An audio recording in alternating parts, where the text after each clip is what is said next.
My name is Mia Thornton, and I'm 28 years old. Tonight, at my parents' 40th wedding anniversary party, my mother looks me straight in the eyes, her lips curled in disgust, and says, "We wish you were never born." For a second, the whole room freezes. Glasses hover midair. Forks stop halfway to smiling mouths. Somewhere, the band keeps playing the same cheerful tune, completely out of sync with the way my chest tightens. I don't cry. I don't beg. I don't even flinch. I push my chair back, feeling every pair of eyes glued to me. I smooth the front of my dress with steady hands and stand up taller than I ever have in this family. My mom said, "We wish you were never born." I stood tall and said, "Then I'll disappear." Her face drains of color, but I'm not done. I lean in just enough for the microphone on the table to catch my voice, just enough for every guest, every colleague, every neighbor to hear. "You want to know what it looks like when the disappointment finally listens to you?" I smile, calm and razor sharp. "Watch closely. Tonight, you're going to remember me for the rest of your lives." Then I turn, walk away from the table, and head for the exit. Behind me, voices start to rise. Someone calls my name. A chair scrapes. My father curses under his breath. But I don't look back. My phone is already in my hand, thumb hovering over a scheduled post, a string of emails, a video I've spent weeks editing. I step out of the venue doors into the night, hit confirm, and slip my phone back into my clutch. Then I walked out. 30 minutes later, the whole party panicked. If you think a mother saying, "We wish you were never born," is the worst thing that happened tonight, wait until you see what I had been quietly planning for weeks, and how their perfect little celebration turned into a public nightmare they will never escape. So stay with me until the very end. 30 minutes before my mother spat those words at me in front of everyone, I was standing behind the dessert table pretending to adjust the tiered cake while I watched my parents pose for photos like the stars of a lifestyle magazine. The cafe was packed. Relatives, neighbors, my dad's business partners, people from church, all dressed up and laughing under strings of warm lights. The cake, the flowers, the slideshow screen waiting in the corner, it all screamed, "Perfect family." I knew better. I helped design this party. I built the stage they were about to fall from. Ryan, my older brother, held court near the bar, retelling some story about a surgery that only he could have pulled off. People hung on every word, eyes shining with admiration. Emily, my sister, was surrounded by a cluster of guests asking about law school and internships. Every time she laughed, heads tilted toward her like sunflowers. No one asked me how my art was going. They never did. I used to tell myself it was just harmless favoritism, that it wasn't that deep. Then, 3 weeks ago, I found the bank statements.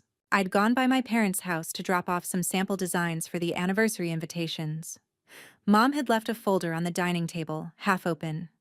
I recognized my own name on the top page, MIA Thornton College Fund, and a knot formed in my stomach. I shouldn't have looked, but I did. The fund was empty. Not used for my tuition, empty. Transferred. Broken into chunks and sent to cover Ryan's loan consolidation and Emily's bar expenses, years ago. There was a note in my mother's handwriting on one of the statements.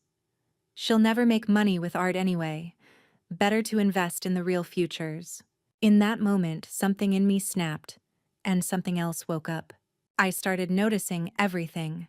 The way my parents introduced us to people, our brilliant surgeon, our future lawyer, and then, if they remembered, "This is Mia. She draws." The way my mom rolled her eyes whenever I mentioned a gallery. The way my dad changed the topic whenever I spoke. And the things they said when they thought I wasn't listening. So I started recording. Little voice memos on my phone as I stood in the hallway, in the kitchen, outside half-closed doors. My mother sighing. If we hadn't had her, we could have retired by now. My father muttering, At least the other two turned out right. Ryan's careless chuckles about my little hobby, Emily calling me the practice child. If I put all of that on a screen, in front of the people who worship them, would anyone still call us the perfect family? When they asked me to help with the anniversary party, Mia, you're artsy. You can make it look nice, right? I smiled and said yes. That was the moment my revenge stopped being a fantasy and started becoming a plan. Tonight wasn't just a celebration for them. It was a stage for me. They just didn't know they were about to be the ones on display. The plan started with a simple lie. Let me handle the slideshow, I had told my mother a month before the party. You know, a little video with your wedding photos, family memories, all that sentimental stuff. I can design something nicer than those boring templates. She barely looked up from her laptop. Fine, just don't make it too weird, Mia. People want something classic. Classic? Sure. I collected every old photo my parents had ever proudly displayed. Their wedding day, newborn Ryan, newborn Emily, my awkward baby pictures squeezed into the edges of frames as an afterthought. I scanned them, sorted them, and stitched them into a neat, heartwarming opening sequence. I wanted the first half of the video to look exactly like what everyone expected: the perfect love story, the perfect family. Then I opened a new folder on my desktop and named it Truth. Inside that folder, I dropped the audio files I'd been recording for weeks. Mom's voice, sharp as glass. Sometimes I wish we'd stopped at 2 kids. Dad's dismissive grunt. Mia is just expensive decoration. Ryan laughing. She'll be back living at home within a year. Emily saying, we're all carrying her dead weight. I layered those voices over screenshots of the bank statements, highlighting every transfer out of my college fund. I zoomed in on the note in my mother's handwriting, better to invest in the real futures, and paused it long enough for anyone in the room to read. Then I added my art, pieces they'd refused to hang in the house, designs they'd called a waste of time, abstract portraits that twisted their smiles into masks, my mother's eyes made of broken glass, my father's grin lined with teeth that looked more like cracks. At first glance, they were just moody, vivid images. With the audio, they turned into weapons. Jess, the barista at the cafe, was the only person who knew even a fraction of what I was doing. I met her after closing time one night with my laptop and a shaky laugh. You're serious? She asked, eyes wide as I showed her the rough cut of the video. As a heart attack, I said. They've been calling me invisible my whole life. I want to show them how visible I can make them when I want to. She whistled softly. This will blow up the whole night. That's the point. We worked out the logistics together. The cafe had a projector and sound system. The plan was to play a tribute video right after the speeches, when emotions were high and everyone was paying attention. I exported the final file with a harmless name, anniversaryfinal.mp4, and loaded it onto a USB drive. Backup number 1 went to the cafe laptop. Backup number 2 was hidden in my clutch. Backup number 3 lived in a private cloud folder, scheduled to go public on social media exactly 30 minutes after I left the party, just in case someone cut the power or tried to pretend it never happened. I even drafted an email addressed to my dad's most important clients, the hospital board where Ryan worked, and some of Emily's mentors. All it needed was a click to send links to the video and a few carefully selected screenshots. My cursor hovered over that email many nights. If I destroy their reputation tonight, will it fill the void they left in me? Or will I just be standing in the ashes of something I can never get back? In the end, the answer didn't matter as much as the question they had never once bothered to ask me. What did we do to you? They never asked. So I decided I would answer it for them. Publicly. By the time the party started, my plan was humming quietly beneath every surface, behind the slideshow screen, in the cafe's sound system, inside my phone, waiting in my drafts folder like a loaded gun with my finger on the trigger. All I had to do now was act like the harmless, forgettable daughter they thought I was. I arrived early under the pretext of helping with decorations. I checked the projector, tested the speakers with some soft instrumental music, and made sure the video file played smoothly. The first half looked exactly like any other anniversary tribute. Soft piano, smiling photos, captions about endless love. The second half was muted on the test run. Only I knew what would come after that last fade to white. Guests began pouring in. I floated around the room with a tray of champagne flutes, smiling just enough to seem polite, invisible enough to be ignored. "Tonight is about your parents, not you," my mother whispered sharply when she passed by, pinning a corsage to her dress in the reflection of a window. "No drama, Mia. Promise me."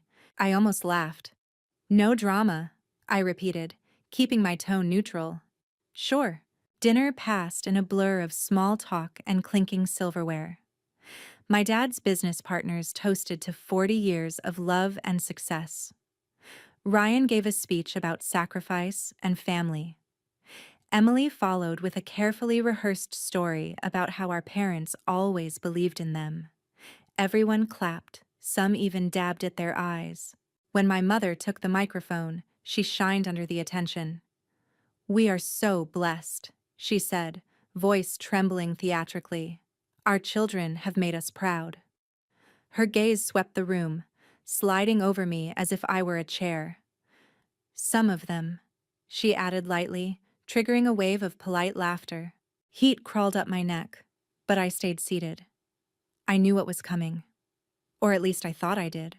After the speeches, my mom floated back to our table, cheeks flushed from wine and compliments. Someone suggested I say a few words. "Oh, Mia?" she scoffed, loud enough for half the table to hear. "She's better with her little drawings than with speeches." That should have been the line that hurt. It barely grazed me. I had heard worse in the recordings. What I didn't expect was the way she leaned in when the others turned back to their plates, her voice dropping to a hiss meant only for me, and the microphone resting inches from her hand. "You're sitting here because we were too soft to do what we should have done years ago," she said. "Sometimes I truly wish you were never born." The microphone caught every word. The room went dead silent. My mom said, "We wish you were never born." Time stretched. I heard someone gasp. A fork clattered against a plate. The old version of me would have folded in on herself, staring at her lap, swallowing the hurt like poison. Instead, I pushed my chair back slowly, the sound slicing through the silence. I stood tall, my heart pounding but my voice steady. "Then I'll disappear," I said, letting the words hang in the air like a verdict. Her eyes widened. "Mia, sit down. You're making a scene." "A scene?" I laughed once, humorless. "No, Mom. A scene is what happens when people don't know the truth. Tonight, they're going to see it in HD." I turned to the stunned room, giving them the first real smile I'd worn all night. "You all came here to celebrate their perfect love story," I said. "Do yourselves a favor and stay for the sequel." Then I walked away from the table, from the spotlight they never allowed me to share, and headed straight for the exit. As I passed the sound booth, Jess caught my eye. Her hand hovered near the control panel, waiting for my signal. I didn't say a word. I just nodded. She nodded back, jaw set. Outside, the night air hit my face like a slap and a blessing at the same time. I pulled out my phone. The scheduled post was ready. The email draft was ready. The video was loaded. All I had to do was let the timer run. 30 minutes. That's all it would take for their entire world to tilt on its axis. I didn't go far. There's a narrow alley beside the cafe where the kitchen staff takes smoke breaks. I leaned against the cool brick wall, just out of sight of the front windows, close enough to hear the muffled hum of the party. My hands were steady now, the way they always got right before I did something irreversible, like cutting into a canvas I'd spent weeks on. I checked the time. 12 minutes since I walked out. 18 minutes until the social media post went live. Somewhere inside, Jess would be queuing up the video under the guise of "Mia made a surprise tribute." My phone buzzed. A text from Jess. "Jess, they're settling down again. Your mom's acting like nothing happened. Ready? I typed back, Mia, press play when they call for the slideshow. Don't stop it, no matter what. Jess, got you. Another text popped up, this time from my mother. Mom, come back now. We will talk about this later. Stop being dramatic. I let the notification disappear. For once, I wasn't the one who needed to come back. They were the ones about to be dragged forward, into the truth. 15 minutes. I opened the social media app where I'd queued the video. The caption was simple. Here's what 40 years of perfect parenting looked like from the child they wish they never had.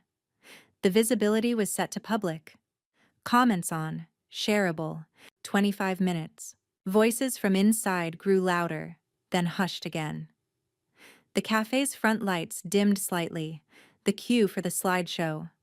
My heart rate kicked up, not from fear, but from a strange, fierce anticipation. Then my phone lit up with a new text from Jess. Jess, it's on. They cheered when your name showed up in the title. Video by Mia. Your mom looked smug. I almost laughed out loud. Of course she did. I could picture it. The opening shot of my parents on their wedding day, dancing under cheap string lights, younger and softer, eyes full of real hope. The room would be warm, full of coos and nostalgic sighs. Then photos of baby Ryan, baby Emily, family vacations, Christmas mornings. My parents' shoulders would relax. My mother might even dab at the corner of her eye. For the first 2 minutes, it was exactly what they expected. Then the video cut to black. In that sudden silence, over a black screen, my mother's voice came in, sharp and unfiltered. Art is not a real career. We should have stopped encouraging her stupid sketches years ago. According to Jess, her messages started coming fast, almost breathless. The room went stiff. Jess, people are looking around like, what? Your mom is frozen. Your dad is red. The black screen faded into a zoomed-in shot of the bank statement. MIA Thornton College Fund, balance 0.0. Then the highlighted transfers. Transfer to Ryan Thornton, loan. Transfer to Emily Thornton, fees. My father's voice overlaid the image. At least the other two turned out right. She'll never notice. She never pays attention to finances. Gasps, murmurs, the clink of someone setting their glass down too hard. Jess, Mia. Your mom tried to stand up and say it's fake, but the next clip hit. The next clip was audio of my mother sighing to a friend on the phone. Mia is just a drain. If we hadn't had her, we could have retired by now. That line played over a painting of hers I'd done in secret. My interpretation of her, smiling wide while her shadow twisted behind her into something darker. Then came the line from tonight, the one the microphone had caught perfectly. Sometimes I truly wish you were never born. This time, the words echoed through the cafe, paired with a slow zoom in on my face at the table, eyes wide, before cutting to a still frame of me as a child, standing at the edge of a family photo, half cropped out. My phone wouldn't stop buzzing. Jess, people are crying. Some walked out. One of your dad's clients is yelling at him near the bar. Unknown number. You're disgusting. How dare you do this to your family? Another unknown. I'm so sorry, Mia. I never knew. The video continued, intercutting my parents' insults with my art, pieces inspired by every time I'd been dismissed, every time they'd pretended I wasn't in the room. My voice, recorded earlier, narrated over the chaos. This is what it feels like to be the child they don't choose. This is what it sounds like when love is conditional. At the end of the video, there was no cheesy quote about family, just a final line of text. You taught me that reputation matters more than truth. Tonight, I chose truth. Then it faded out. Inside, all hell broke loose. Jess. Your dad tried to yank the power cord, but it was too late. Half the room was already filming it on their phones. Someone shouted, "You used her college fund?" Your mom screamed at the manager. Ryan is trying to calm people down.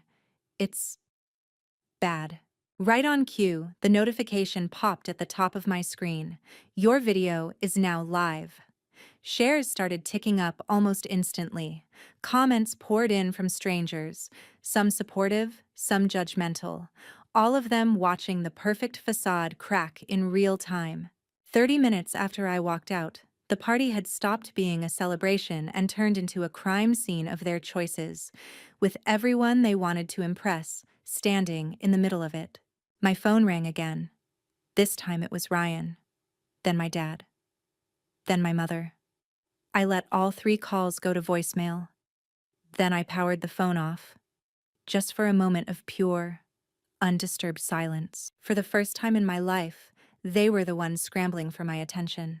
And for the first time, I had no intention of going back inside. The morning after the party, my video hit 1 million views. I knew it before I even turned my phone back on.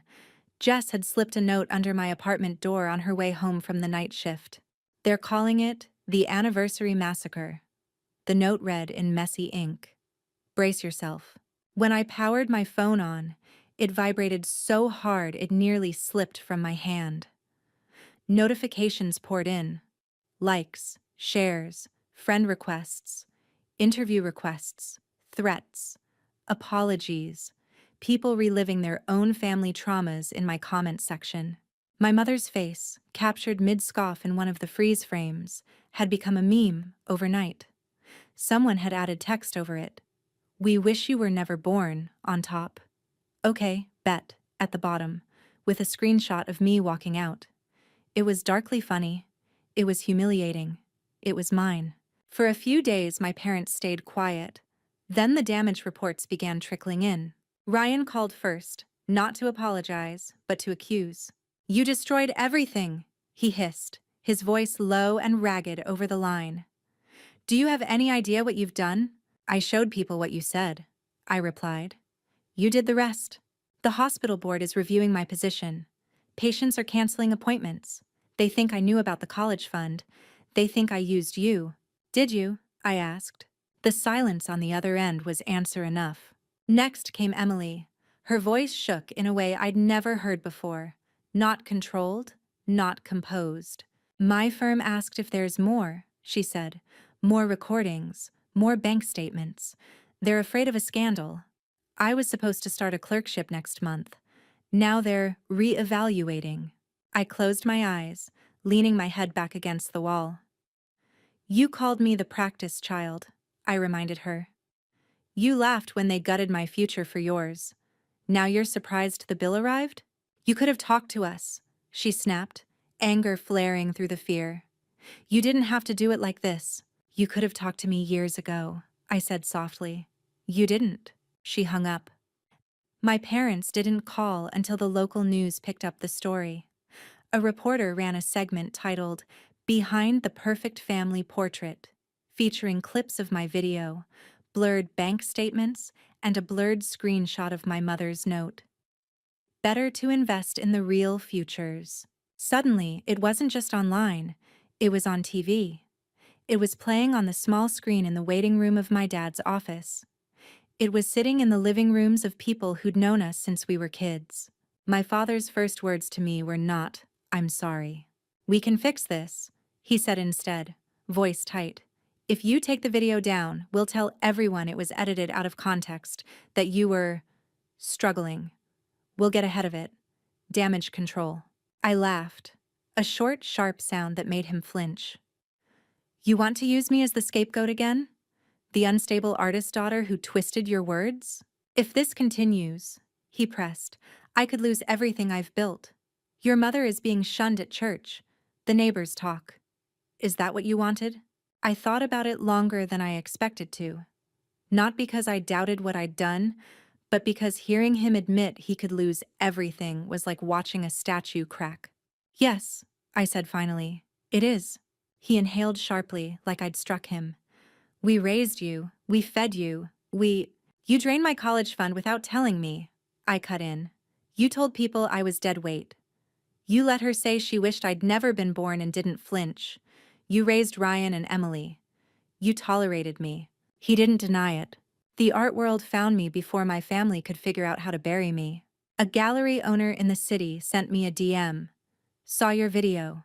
Brutal, raw, important. I looked up your portfolio. We should talk about a show.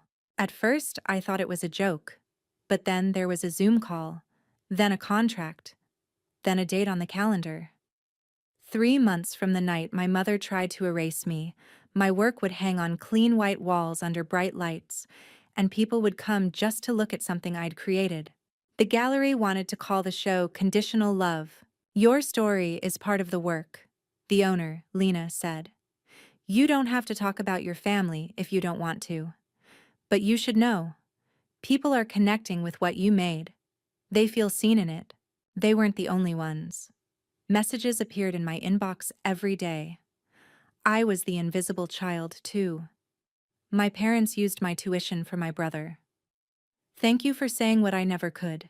It was strange, being both the villain and the hero of a story I hadn't even meant to share this widely. On the day I signed the contract with the gallery, a final email arrived, from my mother. No subject line, no greeting. Just one sentence. You killed our family. I stared at it for a long time. Then I archived it, closed my laptop, and picked up a blank canvas.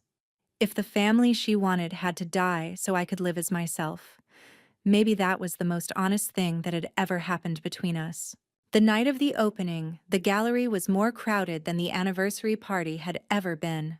People milled around with glasses of cheap champagne, murmuring in low voices, pointing at my paintings, reading the little cards on the wall. Some of them recognized me from the video. That look of half curiosity, half pity was impossible to mistake. Others were just there for the art, for the spectacle, for something to post about later. Every piece in the show was a variation on a theme. Family portraits that never quite aligned, mouths blurred out, eyes replaced with torn receipts, silhouettes cut out of old bank statements. One painting showed a family of 5 at a dinner table, but one chair was transparent, fading into the background. Another was a self-portrait, my face built out of shredded apology texts and "you're overreacting" screenshots. In the center of the main wall hung the piece everyone kept gravitating toward, a large canvas divided in 2. On one side, my parents at their anniversary party, smiling for the camera, champagne flutes raised. On the other, the same scene, but their bodies were cracked glass, and in the reflection of every shard was a different version of me. Child me, teenage me, last night me, walking away from the table. Underneath it, the title card read, "We wish you were never born." Lena sidled up next to me at some point, wearing a blazer that probably cost more than my first 3 months' rent combined.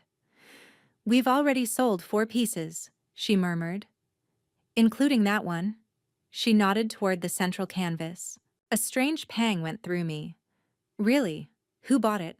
"A private collector," she said. "Anonymous. Paid full price and then some." I swallowed, nodding. It shouldn't matter. That was the point. To detach. To let the work speak for itself. Still, the idea of that moment hanging in someone's hallway, a frozen echo of the worst thing my mother ever said to me, was unsettling. My phone buzzed in my pocket. I almost ignored it, then glanced at the screen. Dad calling. The name I'd been dodging for weeks. I stepped out of the main room and into the small side hallway where the bathroom and storage closet were. The music and voices dimmed behind the heavy door. I could still hear them, like the ocean heard from inside a car. I answered, "Hello." For a moment there was just breathing on the other end. Then his voice, tired and smaller than I had ever heard it. "Mia." "Dad." "I saw the photos," he said, "of your show. Your mother. She can't look at them, but she keeps the articles open on her phone." It was such a strange image, her scrolling through my success in the same hands that had signed away my future. "Our house is quiet now," he went on. "Ryan moved out. Emily barely calls. People don't invite us to things anymore. Your mother stopped going to church. She says everyone is judging her. The practice closed one of my clinics. We might. We might have to sell the house. There it was. The collapse. The price. Are you telling me this because you want me to feel sorry for you? I asked. Not unkindly. Just honestly. I'm telling you this, he said, because you should know you got what you wanted. I leaned my head back against the wall, staring up at the ceiling. The paint here was cracked. Someone had once tried to cover a water stain and failed. Did I? I murmured. You ruined us, he whispered. Your own family. I thought of the empty college fund, of my mother's note, of years of being the ghost at my own table, of the night in the cafe when she finally said out loud what she'd been thinking for years. I didn't ruin us, I said quietly. I just turned the lights on. We stayed on the line for a few seconds longer, neither of us speaking. Then he said, She cries, you know, at night. She keeps saying she wishes she could take it back. I closed my eyes. That was the thing about revenge no one liked to post online. The part where the people who hurt you finally break, and instead of feeling triumphant, you feel hollow. Why are you telling me that? I asked. Because I don't know what to do with her anymore, he admitted. And because part of me wonders if you ever loved us at all. The question stung more than I expected. I did, I said. That's the problem. I loved you so much it almost killed me. Silence again. Then, very softly, if we asked to see you, would you come? Behind the door, someone laughed loudly. A burst of applause followed. My name floated faintly through the air. Have you met the artist? She's incredible. Like I was a new person entirely, separate from the one he was talking about. Once, the answer would have been automatic. Of course. Of course I'd come. Of course I'd fix it. Of course I'd fold myself back into the empty space they'd left for me. Now I hesitated. Not because I didn't know what I wanted, but because I finally understood I had a choice. What if I walked back into their house and let them apologize, let them explain, let them try to rebuild something on top of the ruins? Would that heal anything? Or just bury the truth under new layers of polite lies? I don't know, I said honestly. Not yet. He exhaled, a shaky sound. I suppose that's fair, he admitted. If you ever decide, I'll call you, I cut in. If I decide. I hung up before he could say my name again. When I stepped back into the gallery, the noise washed over me like a wave. Lena waved me over to meet a critic. Jess stood near one of the smaller pieces, grinning, giving someone a dramatic retelling of the anniversary night. She caught my eye, lifted her glass in a small salute. I smiled back. My phone buzzed again, this time a text from an unknown number. Mom, I'm outside. My heartbeat stumbled. I walked to the front of the gallery and looked through the glass. There she was, standing on the sidewalk in a plain coat. No makeup, hair pulled back. Not the polished woman from the anniversary party, not the meme version of herself. Just my mother, small and uncertain, clutching her purse like a shield. She didn't come in. She didn't wave. She just stood there, staring at the title printed on the window.